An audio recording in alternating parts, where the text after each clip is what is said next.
Salut et bienvenue dans cette nouvelle vidéo. Aujourd'hui, je vous propose de parler de performance et on va voir comment mesurer et améliorer les performances de son site web. Donc avant de commencer, il est important de définir ensemble ce que veut dire la performance. C'est tout simplement la rapidité avec laquelle votre page se charge et s'affiche. En effet, votre objectif en tant que développeur, c'est de faire en sorte que votre site web, lorsqu'il est demandé par l'utilisateur, s'affiche à l'écran le plus rapidement possible. Vous le savez sûrement aussi en tant qu'utilisateur d'Internet, il n'y a rien de plus pénible quand on fait une recherche et que l'on clique sur un lien que de devoir attendre plus de 4 ou 5 secondes avant d'avoir le moindre contenu qui s'affiche à l'écran. Donc c'est important d'optimiser ça. Alors justement, on peut se poser la question, mais comment on mesure objectivement les données pour savoir si on est assez rapide ou pas? Donc la première approche, c'est d'utiliser des outils automatisés comme Lighthouse ou PageSpeed. Ce sont des outils qui vont vous donner une note entre 0 et 100 associée à une couleur, vert si vous êtes bon et rouge si vous êtes mauvais, et ça va vous permettre de savoir si vous êtes dans les bonnes métriques. Par contre, faites attention, ces outils-là ne sont pas infaillibles, comme le prouve par exemple cette page-là, que j'ai chargée ici, qui est une page qui volontairement s'amuse avec ces systèmes-là en ayant la note de 100 sur 100 tout en étant ultra mal optimisée. Si je réactualise la page, hop, vous voyez qu'on n'a absolument rien qui s'affiche à l'écran. Je suis ici en fibre pour vous donner un ordre d'idée. Et voilà, je n'ai à peine que le titre qui s'affiche maintenant. Et si on attend un petit peu, on va avoir le reste du contenu. Malgré ça, cette page arrive à obtenir sur ces outils automatisés 100 sur 100 sur absolument toutes les notations. Donc c'est la preuve que ces outils ne sont pas forcément des outils qui représentent totalement la performance d'un site web. Inversement, ils peuvent aussi vous donner des mauvaises notes et vous faire optimiser des choses qui n'ont pas un impact significatif au niveau de vos utilisateurs. Donc c'est intéressant d'avoir ces notes-là, mais ce n'est pas une source de vérité absolue dans l'optimisation des performances. Alors justement, on peut se poser la question du coup, comment on va faire pour identifier les problèmes avant de se lancer dans les optimisations? Parce qu'on veut savoir qu'est-ce qui pose problème. Donc heureusement, les navigateurs ont aujourd'hui un inspecteur qui est super bien foutu et qui vous offre la plupart des infos qui vous intéressent. Donc si vous vous rendez sur un site et que vous sortez votre inspecteur, vous allez avoir deux onglets que l'on va principalement utiliser pour mesurer la performance, c'est l'onglet Réseau et Performance. Si vous n'avez pas ces onglets-là, vous pouvez cliquer sur les trois petits points ici et vous allez chercher dans Autres outils, Performance. La partie réseau vous permettra de voir l'ensemble des requêtes qui sont faites par votre page et la partie performance vous permettra de faire des mesures. Donc moi ici, si je veux mesurer la performance de ma page, je clique sur cette petite flèche qui se mord la queue et automatiquement, lorsque je suis satisfait, je clique sur Arrêter.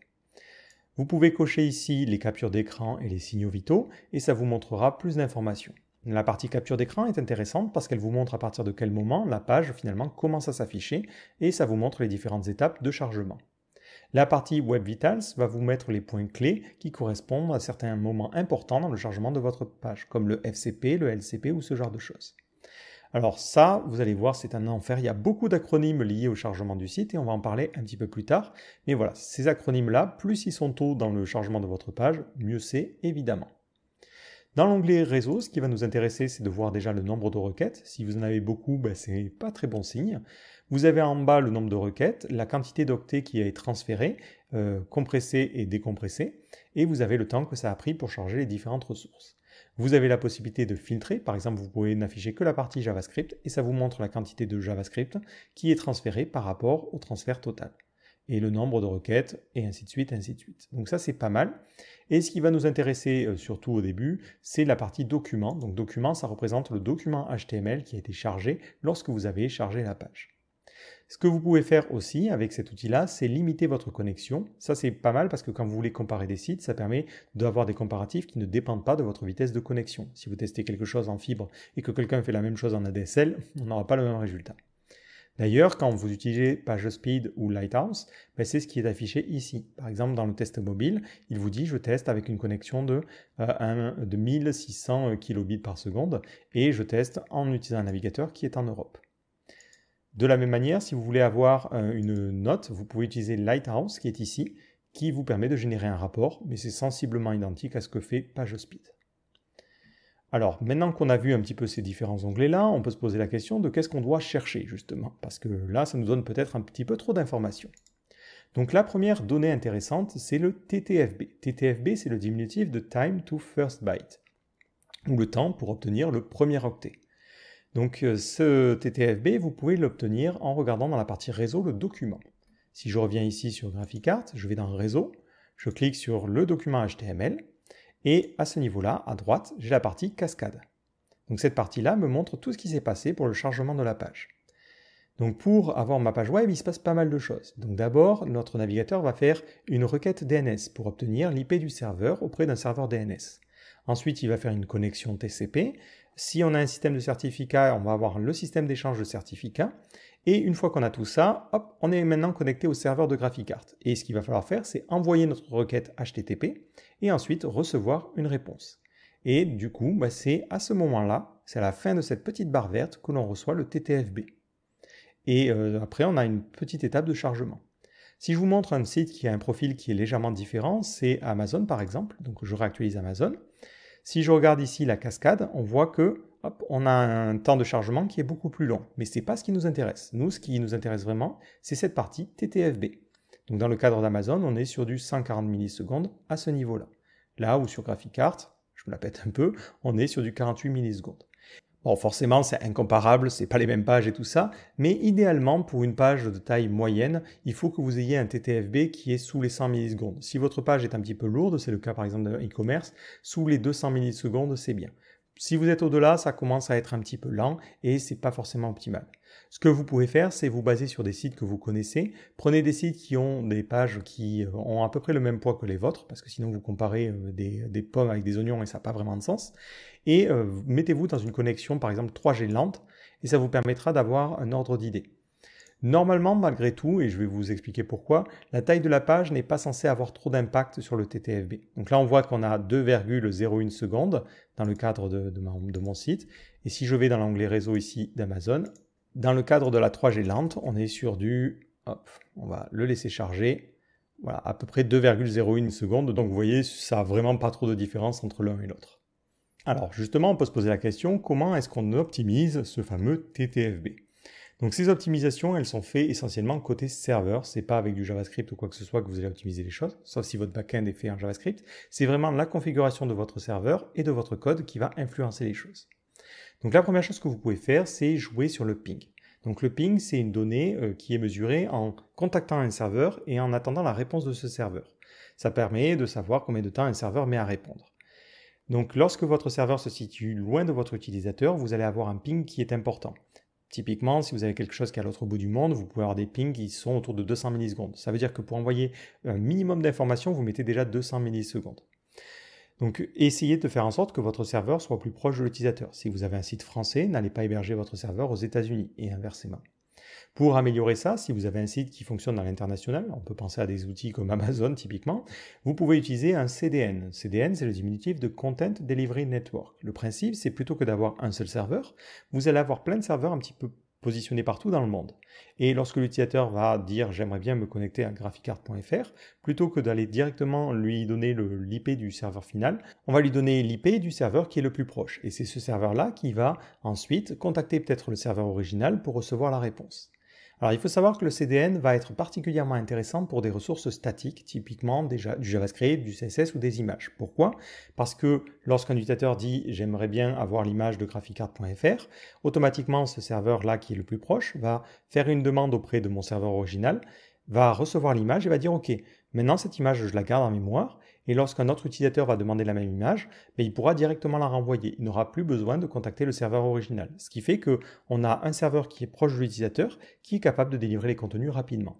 Si par contre votre contenu est dynamique et dépend de l'utilisateur qui est connecté par exemple, à chaque fois que ce CDN va être contacté, il devra contacter le serveur original, ce qui introduit une latence supplémentaire. Alors l'avantage c'est qu'il peut prendre un réseau qui est plus rapide, mais par contre l'inconvénient c'est qu'on a du coup deux serveurs qui doivent être contactés à chaque fois que l'on fait une requête et c'est parfois un petit peu contre-productif. Donc faites attention à comment vous configurez un CDN et ce que vous mettez en cache. Donc typiquement les CDN sont très efficaces pour des ressources statiques, beaucoup moins pour des ressources dynamiques. Au niveau des CDN que vous pouvez utiliser, il en existe des très connus comme Cloudflare ou ce genre de choses. Là je vous laisse vous documenter, je n'ai pas forcément d'avis sur le sujet. Ensuite, vous avez les technologies back-end qui sont utilisées sur votre serveur.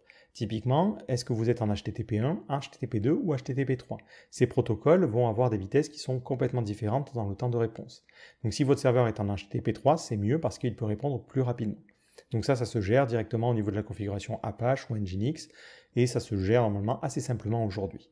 Vous avez aussi des techniques de compression comme gzip que vous pouvez activer sur votre serveur qui permet de compresser les données avant de les renvoyer à l'utilisateur, ce qui permet d'optimiser le déplacement réseau et du coup d'offrir une réponse le plus rapidement possible. Et enfin, ça paraît évident, votre code va aussi avoir un impact. Si pour générer votre page, vous faites 300 requêtes SQL et du coup votre page est longue à charger, ben, ça va forcément avoir un impact sur le TTFB parce que votre système mettra du temps à générer la page qui sera ensuite renvoyée à votre utilisateur. Donc là, il faut faire en sorte que votre code soit optimisé. Si jamais il y a des opérations lourdes, ben mettez les résultats en cache pour éviter de les refaire systématiquement et essayez de répondre le plus rapidement possible. Pour mesurer cette latence-là, ce que vous pouvez faire par exemple, c'est tester en local, parce qu'en local, vous n'avez pas de problèmes liés au réseau, et voir si déjà votre page a mis du temps à se charger en local sur votre ordinateur, qui est en général plus puissant que votre serveur. Si c'est déjà problématique, bah, une fois que vous allez le mettre en ligne, ça va être encore plus gênant, une fois qu'on introduira en plus la latence réseau. Voilà un petit peu comment vous pouvez améliorer cette partie TTFB. Pour rappel, sur une connexion assez rapide, il faut essayer d'avoir un temps de génération de page qui est sous les 100 millisecondes. Et donc si on introduit en plus la partie DNS, tout ça, il faut être sous les 200 millisecondes. Au-dessus, ça commence à être un petit peu lent. Et si vous êtes au-dessus de 300 ou 400 millisecondes, là, personnellement, moi j'estime que c'est lent. Encore une fois, n'hésitez pas à vous comparer parce que ça va dépendre de vos concurrents, de ce que vous avez. Donc il n'y a pas une valeur unique, chacun a un petit peu à ses manières de juger de la performance. Donc ensuite, la seconde métrique qui va nous intéresser, c'est le FCP. Et le FCP, on l'a vu tout à l'heure quand on a parlé de l'onglet Performance, hop, il s'affiche à ce niveau-là. Donc le FCP, c'est le diminutif de First Contentful Paint. C'est le moment où le premier élément visuel arrive à l'écran. Un élément visuel, c'est un texte ou une image, ou même le fond d'un élément. Donc c'est dès qu'on a des pixels qui s'affichent à l'écran. Donc ce FCP, typiquement, vous le voyez dans l'onglet Performance lorsque notre image passe du noir au moment où j'ai mon premier onglet de texte. Ce n'est pas nécessaire que toute la page soit chargée pour avoir le FCP. Il suffit d'avoir le premier élément, juste du texte, c'est bon. Moi, dans mon cas, vu que je délivre toute la page HTML en un coup, c'est toute la page. Dans le cadre d'Amazon, ça fonctionne un petit peu différemment. Si je me mets on va se mettre en 3G rapide, sinon ça va être un enfer d'attendre. Je vais masquer la page HTML histoire de partir d'une page blanche. Et je vais aller dans l'onglet Performance et démarrer un enregistrement. Vous allez voir quelque chose d'un petit peu particulier dans le cadre d'Amazon, c'est que même si ma page produit n'est pas affichée, on a l'entête. Donc cette entête va être utilisée comme mesure du FCP. C'est au moment où on a l'entête ici, donc au bout de 6 secondes, que du coup on va considérer que c'est le FCP. Donc ça c'est intéressant parce que ça permet d'avoir un feedback côté utilisateur, comme quoi la page est en train de se charger et commence à fonctionner. Donc pour améliorer ce FCP, il y a plusieurs choses que vous pouvez faire. Premièrement, c'est améliorer le poids de votre document HTML. S'il pèse 50 kg, forcément ça va mettre du temps à arriver. Cependant, il y a un petit détail. Les navigateurs sont super intelligents et ils sont capables de recevoir une page en streaming. C'est-à-dire que vous pouvez commencer à délivrer côté serveur une partie de votre page même si vous n'avez pas fini de la charger. Certaines technologies permettent de le faire, je sais que c'est le cas par exemple sur Node.js, je ne sais pas si on peut le faire avec PHP parce qu'il me semble qu'il faut processer quand même toute la page avant de la générer, mais les navigateurs sont capables de faire ça. On peut se poser la question de comment ils gèrent les balises. Alors je vous ai fait un petit exemple visuel, parce que je me posais aussi la question, et j'ai ici créé un document, et ce document il est délivré ligne par ligne, c'est-à-dire que le serveur il délivre une ligne, puis il attend 100 millisecondes, puis il délivre la ligne suivante, et ainsi de suite, ainsi de suite. Et vous allez voir ce qui va se passer. Donc il met du temps parce qu'il reçoit d'abord l'entête, et on voit qu'en fait, au fur et à mesure qu'il reçoit la partie HTML, il construit des éléments. Bon, j'ai volontairement poussé le trait, mais il est capable, même si une balise n'est pas fermée, de se dire, ok, tous les éléments là, je vais les considérer comme dans cette balise jusqu'à que je trouve la fin, et ainsi de suite, ainsi de suite.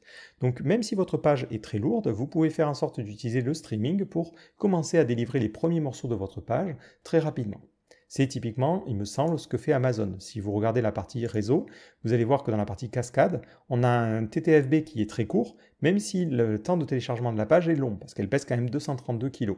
Mais vu qu'on a un streaming qui se fait, on commence à recevoir les premiers morceaux rapidement, typiquement l'entête.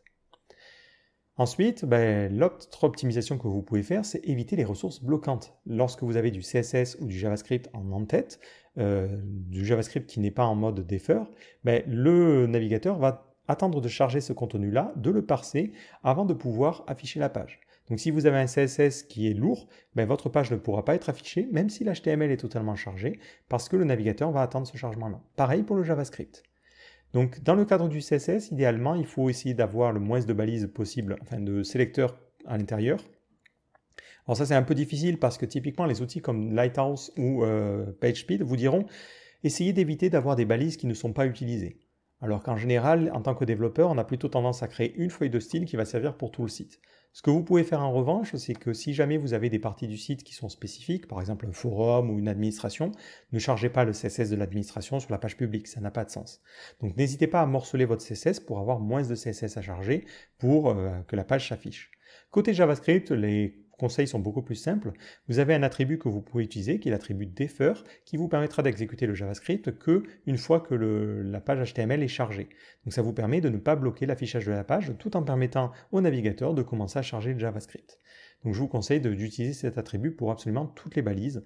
La seule exception que l'on pourra avoir, c'est peut-être pour le tracking qui a besoin d'être lancé lui très tôt. Mais voilà, évitez d'avoir trop de JavaScript au début de votre page ou trop de CSS parce que ça bloque la page. L'autre problème, c'est les polices. Les gens aiment bien aujourd'hui avoir des polices personnalisées pour leur site. Le problème, c'est que tant que la police n'est pas chargée, le navigateur ne peut pas afficher de texte. Et du coup, ça ralentit pas mal les temps d'affichage de vos pages. Ce que vous pouvez utiliser, c'est le font display swap qui permet au navigateur de dire au bout d'un moment, si la police met trop de temps à arriver, tant pis, j'affiche le texte tel qu'il est avec une police standard et je remplacerai ce texte avec la nouvelle police lorsqu'elle sera finie de charger. Ça permet d'améliorer, encore une fois, le FCP, donc le temps pour recevoir le premier pixel à l'écran. Vous avez une autre mesure qui est liée au FCP, qui est le LCP, pour Largest Contentful Paint, et c'est un peu la même mesure, sauf qu'on va mesurer le temps que met l'élément le plus gros visible à l'écran pour s'afficher. Pareil, on parle de texte et d'image. Donc cette donnée, elle n'est pas super fiable, j'ai trouvé, vous le voyez d'ailleurs dans les rapports que vous aurez, souvent le LCP tombe en même temps que le FCP, mais l'idée et la philosophie derrière cette métrique, c'est de faire en sorte que le contenu qui est intéressant pour l'utilisateur arrive le plus tôt possible. Typiquement, si on imagine un site de news, si tu m'affiches le header rapidement, c'est cool, mais c'est pas vraiment ce qu'on cherche. Ce qui nous intéresse vraiment, c'est le titre et le contenu de l'article. C'est ça qui doit arriver le plus rapidement possible. Même si on a chargé tout le truc autour, c'est sympa parce que l'utilisateur sait que ça charge, mais si derrière sa news met 5 secondes à charger, c'est pas idéal. Donc idéalement, il faut que vous optimisiez les deux choses. Si vous faites du rendu côté serveur, c'est plutôt simple parce que les deux données vont arriver en même temps. C'est ce que je vous ai dit dans le cadre de GraphiCart. Typiquement, on a tout qui arrive en même temps. La page HTML, elle est tout de suite chargée. Dans le cadre d'autres outils, c'est par exemple le cas, je sais, pour Twitch ou YouTube, le problème c'est qu'il y a beaucoup de code côté client qui va devoir être exécuté pour pouvoir charger la page. Et du coup, on se retrouve pendant un moment avec juste un header et pas grand-chose. Donc c'est là en général que les applications qui sont créées entièrement côté client avec des frameworks front-end sont pénalisées parce que du coup elles ont un FCP qui est plus long. Elles peuvent effectivement charger un header rapidement, mais il faudra attendre de charger le JavaScript qui va peut-être faire un appel à l'API, l'API renverra le résultat, le JavaScript l'exécutera avant de pouvoir afficher le reste de la news. Donc c'est dans certains types de sites, c'est intéressant du coup de faire du rendu côté serveur pour optimiser ce FCP. Donc là, il n'y a pas de secret, faites en sorte de crasher la page le plus rapidement possible. Ce serait la seule recommandation que l'on peut avoir et éviter tout ce qui est lié au FCP pour avoir un LCP le plus rapide possible. Je vous ai dit, ces acronymes, ça fait vraiment très bizarre. Alors l'autre point, c'est le TTI. C'est le Time to Interactive, c'est le moment à partir duquel l'utilisateur peut interagir avec la page. Imaginons vous avez créé une page dynamique et par contre, pour cliquer sur les boutons ou pour faire des actions, il faut le faire avec du JavaScript. Tant que ce JavaScript n'est pas chargé, la page n'est pas interactive. Donc on ne peut pas vraiment interagir avec elle. Donc pour améliorer ce Time to Interactive, une bonne approche, c'est de faire des interactions qui sont indépendantes du JavaScript lourd, ou en tout cas qui commencent à agir même si le JavaScript n'est pas totalement chargé. J'ai deux exemples pour ça. Le premier, c'est par exemple des technologies comme Unpoly. Unpoly permet d'avoir un site qui fonctionne classiquement. Donc là, par exemple, si je veux cliquer sur une société, c'est un simple lien. Voilà, avec un href, donc ça fait que même si le JavaScript n'était pas chargé, ça m'amènerait vers une nouvelle page avec les infos de la société, ce qui fait que dès que la page est chargée, finalement, elle est interactive. Mais une fois que le JavaScript est chargé, hop, on a des interactions un petit peu plus avancées avec des modales, des formulaires qui se rechargent à chaud, ce qui permet d'avoir une expérience utilisateur améliorée. Donc l'avantage de cette approche-là, c'est qu'on n'impacte pas le TTI avec notre JavaScript. Un autre exemple, c'est par exemple un bouton ajouter au panier qui mettrait du temps à se charger. Si votre script d'ajout au panier est lourd, ce que vous pouvez faire, c'est ne pas le charger et faire en sorte que lorsque l'on clique sur le bouton, vous affichez un petit chargement, le temps que le JavaScript peut-être finisse de se charger. L'avantage, c'est que vous offrez à votre utilisateur une interaction qui est rapide, Et tout de suite, quand il clique sur les éléments ou il clique sur les boutons, il se passe quelque chose. Ce qui est important, c'est d'éviter de se retrouver avec une page qui est complètement bloquée. L'autre problème qui peut arriver, c'est typiquement si vous avez beaucoup de code JavaScript à exécuter, la page peut être freeze, parce qu'il faut bien comprendre que les navigateurs fonctionnent sur un seul thread. Donc pendant que votre JavaScript est parsé et exécuté, votre page est complètement bloquée. Si vous voulez tester ça, faites une petite boucle infinie et vous allez le voir que pendant votre boucle infinie, vous ne pouvez cliquer sur aucun lien, aucun bouton. Donc ça, c'est à prendre en compte si vous avez des opérations lourdes ou votre JavaScript met du temps à se charger, votre page ne va pas être considérée comme interactive. Et ça, c'est pas idéal. Donc ce TTI, il est pareil, calculé normalement automatiquement au niveau de ce système de page speed. Et encore une fois, sur un site classique, il va être très rapidement lié au First Contentful Paint. Si je fais l'exemple pour GraphiCart, on voit qu'on a un temps d'interaction qui est à ce niveau-là assez rapide. D'ailleurs, il y a une autre donnée qui est un peu liée, qui est le Total Blocking Time. C'est le moment où le navigateur était complètement bloqué, et c'est lié à ce que je viens de vous dire. C'est le moment où il est en train d'exécuter du JavaScript et qu'il est bloqué et qu'on ne pourrait rien faire pendant ce moment-là. Donc là, si vous avez du script qui va être lourd, c'est cette donnée-là. Si elle monte en flèche, c'est que vous avez un petit problème. Alors après, on a aussi une autre donnée qui est intéressante, qui est notée ici, c'est le Cumulative Layout Shift, le CLS. Donc c'est pas directement lié à la performance de chargement, mais c'est plutôt lié à la performance d'affichage. C'est une mesure qui va permettre de calculer le nombre de fois et la distance de déplacement des éléments. C'est quelque chose qui arrive très souvent lorsque l'on a des images pour lesquelles on n'a pas mis de largeur ou de hauteur. En effet, si vous avez un texte et au-dessus une image et que vous n'avez pas précisé de dimension, le problème c'est que le navigateur ne sait pas quel espace va occuper l'image, ce qui fait qu'il va placer votre texte à côté de votre élément et dès que l'image se charge, paf, ça va créer un décalage. Donc c'est pour ça que c'est important de préciser la largeur et la hauteur des images. Un autre exemple qui est donné sur le site WebDev, c'est celui-ci. On veut annuler une commande, donc on s'apprête à cliquer sur ce bouton, mais un élément vient s'afficher après, peut-être à cause du JavaScript, et du coup on se retrouve à acheter 56 objets alors qu'on voulait annuler la commande, et du coup on se fait engueuler, et donc c'est pas top. Donc faites attention à ça. Pour diminuer les Cumulative Layout Shift, vous avez deux solutions. Premièrement, sur toutes les images de votre site, il faut que vous ayez une largeur et une hauteur. Si vous n'en avez pas, ce que vous pouvez faire, c'est fixer la largeur et la hauteur en CSS, vu que le CSS est bloquant, et du coup, il devra être chargé en amont. Ça, malheureusement, c'est quelque chose typiquement qui n'est pas correctement mesuré par PageSpeed ou Lighthouse. Il vous dira toujours, dès qu'il n'y a pas un attribut, il râlera, même si vous avez alloué l'espace. L'autre chose, c'est que si vous avez des éléments qui se chargent de manière asynchrone, par exemple, on s'imagine typiquement la tooltip que l'on a vu à l'instant, ou un carrousel, ou je ne sais quoi, préparez l'espace en amont. Si vous savez que vous allez avoir un carrousel d'images qui fait 200 pixels de hauteur, n'attendez pas que le JavaScript soit exécuté pour d'un coup générer les 200 pixels. Préparez votre élément, préparez votre espace, comme ça ne saute pas. Donc cette partie Cumulative Layout Shift, vous pouvez la voir dans la partie performance, il me semble.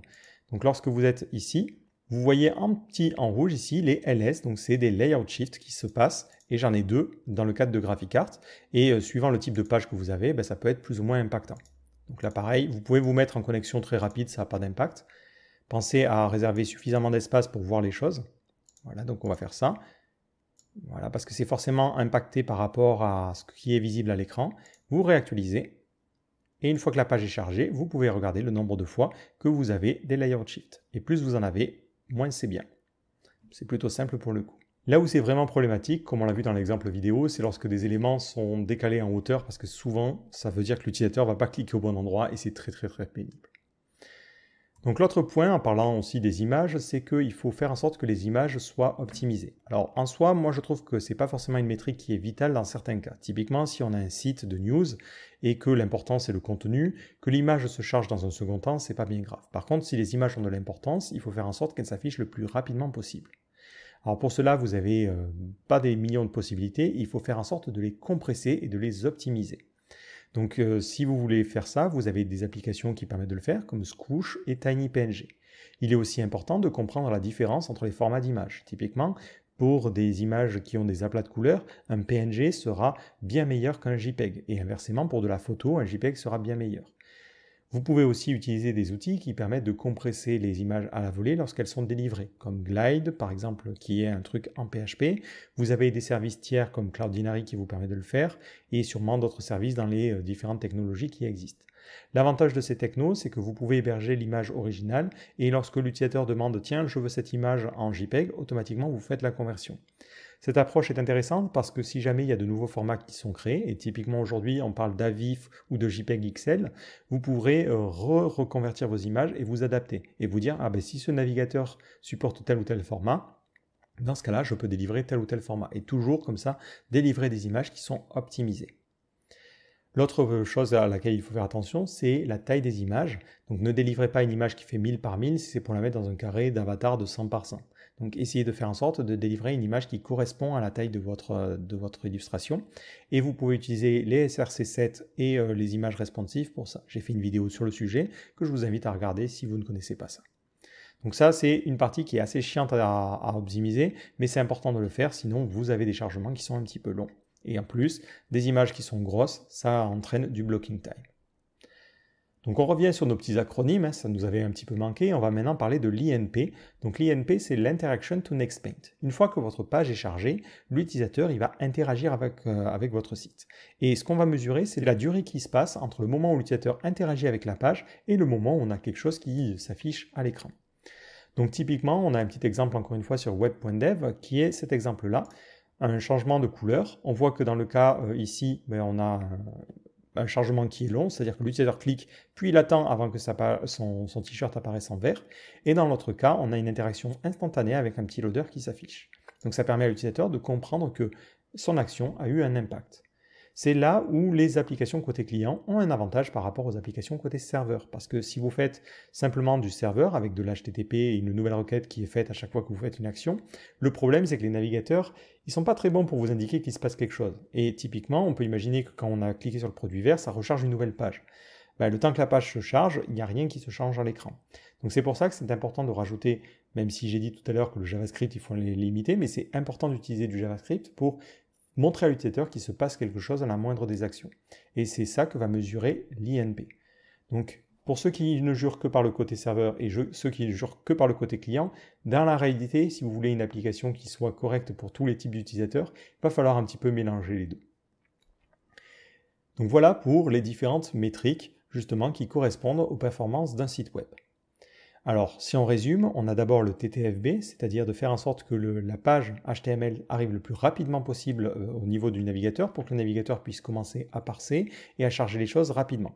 Ensuite, ce qui va être intéressant, c'est le FCP, donc le First Contentful Paint. Donc l'idée, c'est de faire en sorte que le navigateur puisse afficher quelque chose à l'écran rapidement pour que l'utilisateur voit que quelque chose se passe. Et après, la dernière info, c'est le LCP, faire en sorte que le contenu qui a été demandé originellement arrive le plus rapidement possible. Donc typiquement le texte si on a demandé une news ou des images si c'est quelque chose qui est lié aux images. Donc votre objectif basiquement, c'est de faire en sorte que tout arrive le plus rapidement possible et que l'utilisateur ait le contenu qu'il souhaite le plus rapidement possible. Et on a vu qu'il y a pas mal de techniques d'optimisation à ce niveau-là. Le point important, c'est surtout de ne pas suroptimiser. C'est très tentant de se dire « Ah ouais, mais mon site, il met 200 ou 300 millisecondes à charger côté serveur, alors je vais méga optimiser ça, tout en ayant à côté une page HTML avec 3 tonnes de JS qui servent à rien et qui mettent 10 secondes à charger. » Ça ne sert à rien d'aller suroptimiser votre serveur si de l'autre côté, votre page met du temps à s'afficher. Soyez raisonnable et commencez par utiliser les outils que l'on a vus pour mesurer les performances et voir les points qui sont problématiques. Ça ne sert à rien de s'acharner à optimiser pour 30 millisecondes si derrière vous avez des choses qui coûtent 3 ou 4 secondes. Voilà, donc c'est important de mesurer les choses avant de se lancer dans les optimisations. De la même manière, si vous êtes en train de commencer à créer un site web, réfléchissez aux problèmes dès le début. N'attendez pas d'être à la fin au moment de la mise en ligne pour commencer à vous intéresser à la partie performance. Mais de manière générale, si vous avez une bonne hygiène de développement, c'est-à-dire que si vous codez avec des choses raisonnables, normalement vous ne devriez pas de base avoir de problèmes trop importants en termes de performance. Donc voilà pour cette petite vidéo. Donc si jamais il y a des points sur lesquels vous voulez que je revienne, par exemple certaines optimisations que vous n'avez pas compris ou que vous voulez voir un petit peu plus détaillées, n'hésitez pas à poster un commentaire et je ferai peut-être d'autres vidéos que je joindrai à celle-ci. Je vous mettrai déjà le lien d'autres vidéos qui vous parlent d'optimisation, mais s'il y a des points qui ont besoin d'éclaircissement, n'hésitez pas, ça me permettra de rajouter des choses à cette vidéo et d'aider un petit peu tout le monde. Donc j'espère que cette vidéo vous servira et je vous donne rendez-vous dans la prochaine vidéo. Ciao!